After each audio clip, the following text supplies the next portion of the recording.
पूर्वी खबर। Cell ISP प्रबंधक की ओर से जमीन की लीज और किराए दरों की भारी वृद्धि किए जाने पर वार्ड नंबर 78 के पार्षद अशोक रोड ने कड़ा विरोध जताया है। मंगलवार को स्टेशन रोड स्थित तृणमूल कार्यालय में एक संवाददाता सम्मेलन कर उन्होंने आरोप लगाया कि आईएसपी की नीति के कारण बनपुर टाउनशिप में कई प्रतिष्ठानों में संकट खड़ा हो रहा है। इसमें बनपुर मुख्य डाकघर बाजार, बनपुर ब्रांच और पेट्रोल पंप शामिल है। अफवाहें फैल रही है कि डाकघर और एसबीआई को रूपांतरित करना पड़ सकता है। आइए जानते हैं आज की जानकारी। ইস্যু মানে আজকে দেখুন একটা বেশ কয়েকদিন ধরে একটা এখানে হাওয়া উঠে গেছে যে Banpur post office, SBI bank, ছোট পোস্ট অফিস এগুলো হয়তো এখান থেকে উঠে শিফট হয়ে যাবে। বিভিন্ন মানুষ যারা এখান থেকে পরিষেবা পায় তারা আমাদের কাছে আসছে।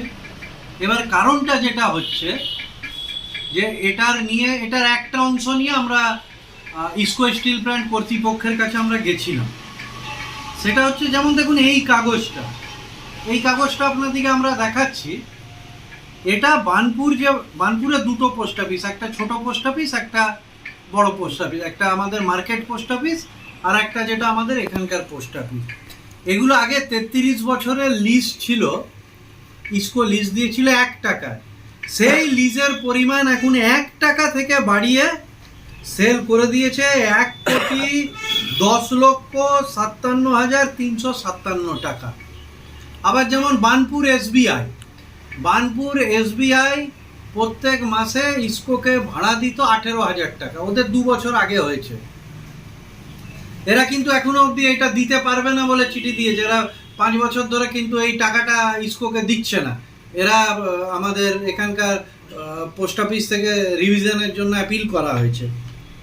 যেমন এসবিআই 18,000 টাকা থেকে এখন মাসে দিতে হচ্ছে 4 লক্ষ টাকা, এবং তারা অনেকটা জমি ছেড়ে দিয়েছে কারণ আরও বেশি টাকা চার্জেস করেছিল। যেমন বানপুর পেট্রোল পাম্প 3 বছর আগে 8,500 টাকার মতো ভাড়া দিত, সেটা বেড়ে প্রায় লাখ টাকার কাছাকাছি হয়ে গেছে। এবার এই যে আমাদের ব্যবসায়ী ভাইরা আছে, এরা যদি আপনার নন রিফান্ডেবল, আমি বলছি, ঘরে যদি আপনার এসি ইনস্টল করে তাহলে আপনার 65,000 টাকা নেয়, আর কমার্শিয়ালে 25,000 টাকা, ডোমেস্টিকে 65,000 কমার্শিয়াল, ডোমেস্টিকে 25,000 টাকা নেয়। আপনি ওই 3 মাস পরে এসি উঠিয়ে দেন, আপনার টাকাটা কিন্তু আপনি ফেরত পাবেন না। ওদের যে স্কোয়ার ফিট হতো আগে 3 টাকার মতো নিত, এখন 4 টাকা 20 পয়সা নেওয়াতে এই সাধারণ দোকান, কিন্তু বড় দোকানের কথা বলছি না, তাদের 5 থেকে 6,000 টাকা মাসেতে বেশি ইসকোকে এই ভাড়া দিতে হচ্ছে। ভাড়া per square foot plus GST. Banpur টাউনে আমার ওয়ার্ডে পড়ে। এবার একটা গুজব রটে গেছে যে বানপুর পোস্ট অফিস হয়তো এখান থেকে শিফট হবে আপনার বছর 2 আগে। এরা তো রিনিউ করে দিয়েছে, টাকার পরিমাণ আরও বেশি ইসকো চেয়েছিল, নেগোসিয়েশন করে 4 লাখেতে এসেছে, তাও অনেকটা জমি ছেড়ে দিয়েছে। আপনারা যে বাউন্ডারি ওয়ালটার মধ্যে এসবিআই আছে, শুধু বিল্ডিংটুকু আর ঢোকার জায়গাটুকু এখন এদের, পিছনের যে কোয়ার্টার ছিল সেগুলো ওরা সারেন্ডার করে দিয়েছে। এই ব্যবসায়ীদের থেকে এত নিচ্ছে। এবার যেটা আমাদের অসুবিধা হচ্ছে, এই গুজব উঠে যাওয়ার জন্য এখানে যারা মূলত ইসকোর মানুষজন আছেন, রেলের আছে, কলিয়ারির আছে, যারা পেনশন নেয় বা যাদের ধরুন ফিক্সড ডিপোজিট আছে বা এমআইএস আছে, রেকারিং ডিপোজিট আছে, এবং তারা আমাদের কাছে এসে ভিড় করছে যে তাহলে আমরা কোথায় যাব। এবং এই দোকানদারেরা এতটা করে বেশি ভাড়া দিতে হচ্ছে বলে তারা তাদের যে কর্মীরা ছিল, এই পেট্রোল পাম্প বলুন বা এই সাধারণ দোকানদারে, সে কর্মীদিকে ছাঁটাই করে দিচ্ছে। এবার তারা এখানে আসছে। তো আজকে এটা নিয়ে ফ্যাক্ট অ্যাকচুয়ালি জানার জন্য আমি বানপুর বড় পোস্ট অফিসের পোস্টমাস্টারের সাথে গিয়ে দেখা করলাম, এবং চিফ ম্যানেজার যিনি এসবিআইয়ের সাথে গিয়ে আমি মিটিং করে এসেছি। আবার যেমন বানপুর পোস্ট অফিস, ছোট পোস্ট অফিস, যেটাকে আমরা মার্কেট পোস্ট অফিস বলি, সেটা আপনারা জানেন ওটাকে ইসকো ওঠানোর জন্য 3-4 বছর ধরে তার পিছনে লেগে আছে। আমরা আন্দোলন করে ওটাকে রেখে দিয়েছি যে কেন ওখানে 5-6 হাজার মানুষের খাতা আছে, এবং এই 5-6 হাজার মানুষের মধ্যে 80% হচ্ছে মোস্ট সিনিয়র সিটিজেন। তারা কোথায় যাবে যদি দূরে আসে? ওদের থেকে মাত্র 100 টাকা করে ভাড়া নিত, ওরা ইসকোকে বলেছিল ওপর থেকে ছাদ রিপেয়ার করে দাও, করেনি। আমরা ওগুলো তিরপল দিয়ে চালাচ্ছি। ওখানকার যারা লোকাল এজেন্ট আছে, কর্মীরা আছে, তারা নিজেদের পয়সা দিয়ে ওপরটাকে টেম্পোরারি ভাবে মেরামত করছে। তারা 100 টাকা করে ভাড়া দিত, সেটাও ইসকো বন্ধ করে দিয়েছে, তাদেরকে উঠে যাওয়ার জন্য বলছে। তো এটা মানুষের মনে একটা ব্যাপক চাঞ্চল্যতার সৃষ্টি করেছে এবং আমরা বুঝতে পারছি না, এগুলো সব সেন্ট্রাল গভর্নমেন্টের অর্গানাইজেশন, তাহলে এগুলো নিষ্পত্তি হবে না কেন? এটা 5 বছর ধরে আছে। সেন্ট্রাল গভর্নমেন্টের যারা মাথায় বসে আছে এগুলোকে তো নিষ্পত্তি করতে হবে। এ তো পরিষেবা ব্যাহত হচ্ছে, কর্মী সংকোচন হচ্ছে, তারা আমাদের কাছে চলে আসছে। दादा आपका ये दो चीज मेरा पास बाद में आया। पहले एक बार ये बिजनेसमैन लोग को लेके हम लोग सेल का पास गए थे, আমরা গেছিলাম, আমরা বলেছিলাম এতটা করে ভাড়া আপনারা কেন বাড়িয়ে দিচ্ছেন, এদের অসুবিধা হচ্ছে। এবার আমাদের যেটা এদের কাছে দাবি যে আপনারা এগুলো করুন, কারণ মানুষ বিভ্রান্ত হয়ে গেছে, একটা গুজব। আপনারা এখন আস্তে আস্তেও দেখলেন আমার অফিসের বাইরে বেশ কিছু সিনিয়র সিটিজেনেরা দাঁড়িয়ে আছে, এটাই যে হয়তো পোস্ট অফিস এখান থেকে চলে যাবে। কারণ 1 টাকাটা যদি 1,10,00,000 হয় আর 18,000 টাকাটা যদি নিগোসিয়েশন করে পার মাসেতে 4 লক্ষ টাকা, তাও সব জমিটা ছেড়ে দিতে হয়েছে। এবং আগে 3 বছর আগে যিনি এই SBI এর ম্যানেজার ছিলেন, তিনি এখানে স্টেশন রোডে যেখানে আরও ব্যাংক আছে সেখানে জায়গা দেখতে এসেছিলেন যে ওটা হয়তো না পারলে এখানটা করবে। তো এটা মানুষ একটা বিভ্রান্ত হয়ে গেছে।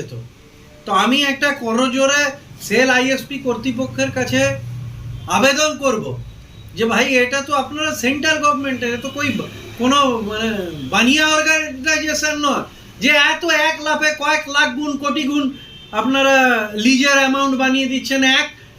1 টাকা থেকে 1,10,50,000 টাকা আপনাদেরকে আমি পেপার দিলাম, এ তো অস্বাভাবিক ব্যাপার। এতে সাধারণ মানুষ বিভ্রান্ত হচ্ছে। এই জায়গাগুলো থেকে যদি আপনারা দেখেন যে কয়েক হাজার মানুষ পরিষেবা পায়, তারা বিভ্রান্ত হয়ে আমাদের কাছে চলে আসছে। এই ব্যাপারটাকে আমরা অনুরোধ করব মিটিয়ে নেওয়ার জন্য।